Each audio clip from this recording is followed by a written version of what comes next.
Hi, my name is Constantine and I'll be presenting my work on treatment of diabetes type 2 with rosiglitazone and a general framework about how to approve or not a drug and taking into account its safety. This could also be what I've done during my first year of PhD at the Department of Statistics. So the data set we have is the golden standard of drug safety, is a clinical trial data set. Subjects, individuals, a number of individuals that there should be considered independent in every respect and uniform and representing the population are assigned randomly to a treatment group and a control group. The control group receives a placebo, the treatment group receives the treatment, and then you measure 3 effects or more. In this particular case, I have 3 effects. We have in the third column, we have whether the individual experienced nausea. The next is whether they experienced dyspepsia. And the last one is their levels of hemoglobin, which is a marker for diabetes. And the first 2 are binary. The last one is continuous. This is pretty typical for clinical trials data sets. And the question I have for everyone, and definitely for me when I started working on this, is how do you go to a yes or no answer? How do you go with approving or not a drug like this? And it's difficult. It definitely made me appreciate more the job of the regulators. As an example, I went to Wikipedia and looked at the available information for the US and European regulators who kind of went back and forth approving and not approving the drug. And at least the US have gone back and forth like 3 times, and I'm not sure where it is right now. But hopefully what I'll present today is a general framework that can help understand better these effects and maybe explain even, if that's possible, why there's uncertainty, in this particular case at least, of rosiglitazone, for which we have the data. So the first thing that one would try to do is an average effect table and just look at the differences between the 2 groups. So what happened actually is one of the collaborators on this paper, Larry, who is a professor in management school, has been working with drugs for a long time, said, this is what is done now, this is what the industry is doing and the regulators and so on, and I know it's not good. And I want to do better, but I'm not exactly sure. I want to do it Bayesianly, I want to do like a full model, but I'm not sure how. So actually, he didn't come to us, he came to my advisor. And then my advisor said, okay, that's fine, we can definitely do that, but it's too easy for me, so I'll assign a student to that. And the first thing I thought was, okay, it's definitely not easy. And the second thing I thought is like, I've been chosen to represent the Bayesian world. And it was very intense. I thought I had to do my best. So hopefully, I'll present something that makes sense, and I'm very happy to take feedback, and please come talk to me if you have ideas about this. So this general framework is you start with the clinical trials data. This is the matrix Y. Without the individual the subject ID, you don't need that. So you have 2 matrices, 1 for treatment, 1 for control. That's your numbers. It's literally numbers in a matrix format. And then you characterize somehow the distribution of the effects that you're measuring. That assumes that the effects are already chosen for you, which is a lot of the times the case. It was for us here. And then you need to combine all of this into a single value S, which is the preference score. And then you will ask questions about this score, like what is the probability that the score for the treatment is higher than the control given the data? And generally, that will basically be how you generalize from the trial to the population, which we really care about the population. That's what the clinical trials is supposed to do. And really, the statistical question here is the number 2. How do you characterize the distribution of the effects? And this could be a different title for me. It would be a latent variable model for correlation of mixed data types. Which is interesting from a statistical perspective and a Bayesian perspective for sure. So this is what I'll present mainly, but you would be rightly thinking, okay, but how do you calculate this one score? How do you take all this data, bring it down to one score? So this is what number 3 is, and I'll just have one slide on this. This will do with multi-criteria decision analysis, MCDA. And this is a fairly known practice, and it's been done before for drugs also. So how do you do this? I mean, the whole point is to just bring down the effects that you expect to have to one number. And you combine this with the following steps. You first have to standardize the effects, because one effect could be weight loss. One other effect is whether you experienced a heart attack or not. Another effect is the glucose levels in your blood. So all of these things vary in different scales. They're not even the same type of data. So how do you do it? You map these effects that you measure to a common scale between 0 and 100 or anything. But let's say 0 and 100, where the worst measurement is 0 and the best measurement is 100. And this can be anything in between. It can be a sigmoid function, it can be a linear function, and actually experts have ideas, like clinicians have ideas about how this function should look like. So in any case, you map everything there, and that takes also into account whether you should be expecting things to drop, like glucose levels should be dropping if you're taking diabetes treatment, and whether things should be going up, like perhaps you want less weight loss and so on. So this will map it in a common scale. And then you get weights, which is how important is one effect versus another. Like how important is it if you lose 2 pounds versus reducing your glucose levels by 4%, right? The doctors have ideas about how important these things are. And you capture this with these weights. And then you take a weighted sum, basically a weighted average of these mapped values with the weights, and you do this for the control and treatment group. There you go. You have 2 numbers. You can compare them. And what the Bayesian thing will do is to just propagate the uncertainty about your model, the uncertainty about your parameters to these final numbers, ST and SC. So I'm going back now to how do you characterize those effects, now that we have a framework of how we get this one value. And previous work basically did this first thing, so the average effects, but it first of all it assumes that the effects are independent. If you just take an averages value of the clinical trials effects, it won't capture the correlation between these two. And this is interesting because there's mixed data, there's binary and continuous data. It could be Poisson also, like counts, like how many events of nausea did you experience and so on. And this is typical in clinical trials.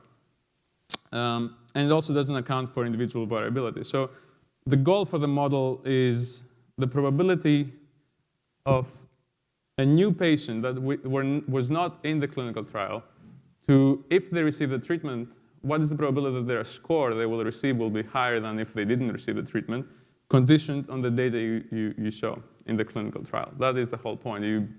You put people through this test so that you can predict what will happen to a new patient in the future.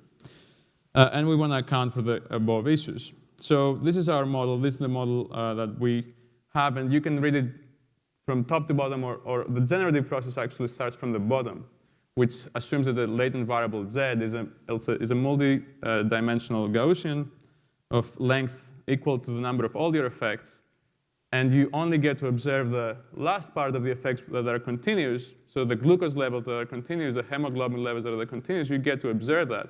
But the effects that are actually only observed through whether an event happened or not, the binary things, these go through a logit function or any link function, and you get to observe the outcome of a Bernoulli. So this is the model, and every row here is independent. So every patient is independent of each other. You could introduce dependency there if you wanted, and this also extends easily to covariates, but we'll keep it simple in this form. And what you really want is, at the end of the day, get these posterior samples. You want to learn the mean effect, the joint effect of this joint latent distribution that you only observe for some of them through the Bernoulli and the others directly. You want to learn the covariance metric sigma, so their correlation. That's important. And you might want to learn also the latent variable z, but that's not so important. And this is a good time to remember, actually, that the only reason why you want samples from the posterior is because you're going to calculate expectations.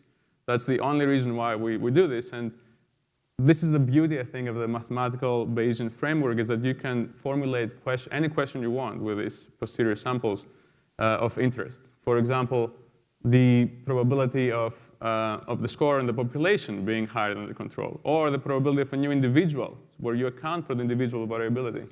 And you can condition on the data so that you take account of the full uncertainty over your parameters, or you can condition on estimators over there at the bottom.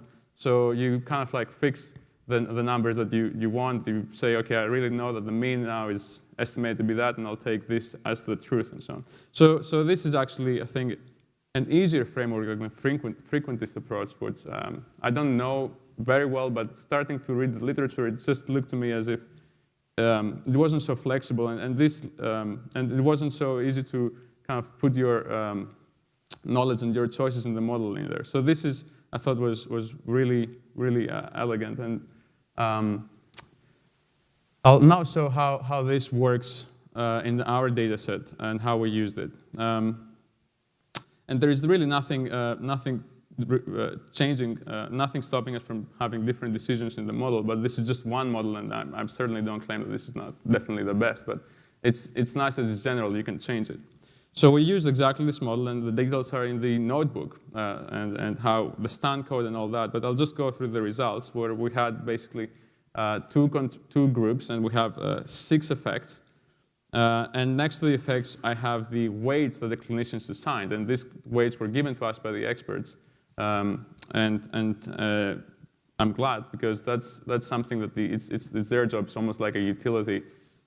So given these things, we run our model, and we get posterior samples for the probability of experiencing any of these events here, courtesy of Bayes plot. And we also can measure here the mean of the continuous effect. So this is the hemoglobin and glucose levels. You see that the average reduction on these two important markers for diabetes was between -4 and -1 maybe, with glucose actually being reduced more. We have the variance for these two things. It's important to realize also that glucose has more variance. These effects before we can see that they're pretty rare, which is another important reason why Bayesian model would help if you only get to observe very few cases of these events.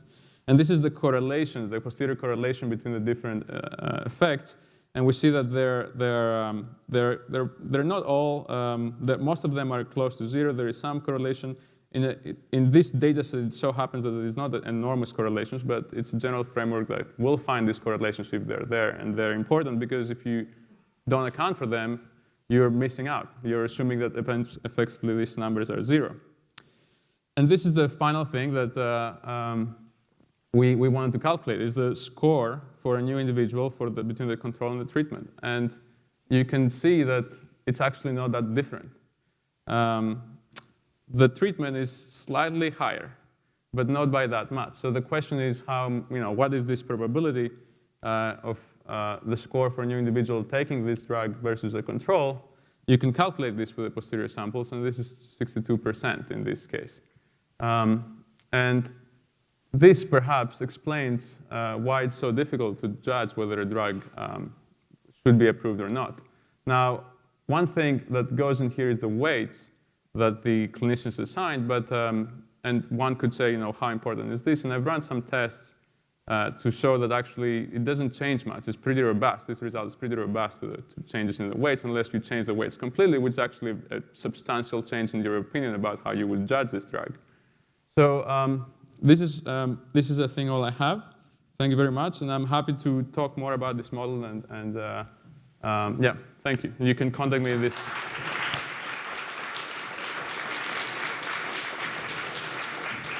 Thank you. Any questions?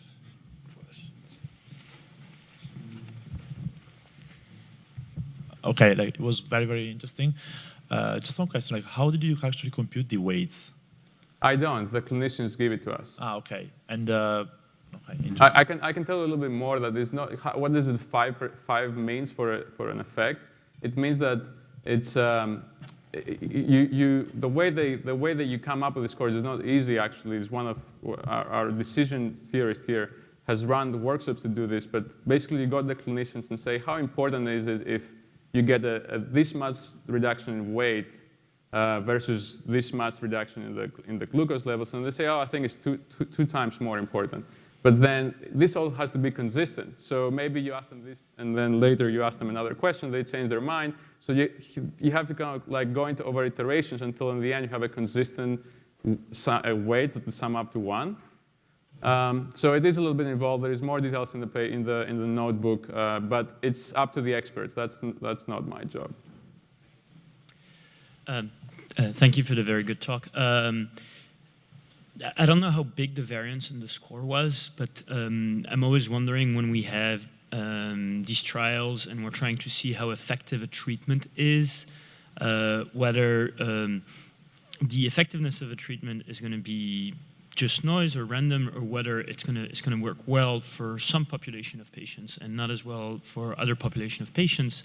And so, especially in STAN, when we had the ability to do these generative models, is this something you have looked at or you would consider looked at, and is it more generally, do you know if it's present in the literature? Yeah, I can't talk about all the literature. I've certainly tried to read everything that's out there. I haven't found many Bayesian approaches to this, so I haven't seen it.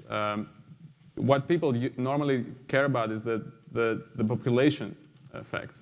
They don't care about a new individual, but actually some of the experiments I've done sort of show that the individual would have higher variance, right? And that is captured from the clinical trials. You get to see 100 individuals, and then you learn that, okay, even though the population might be this, when you give it to a specific person, their reaction actually is uncertain. So it's wider. So I think what might be interesting is if you have maybe not just the individual effect, but subpopulation effects, right? Yeah. You realize that these subpopulations are discriminated by certain covariates, maybe genders.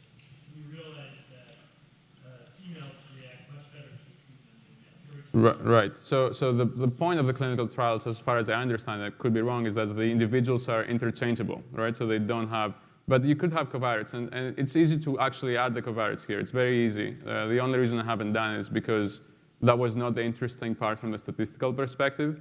But if you have it and it explains, then you should definitely do it, and it shouldn't change anything in the way it fits. And there's definitely work to be done, future work, but that's definitely something that is of interest. Okay, it looks like, well, first of all, thank you very much.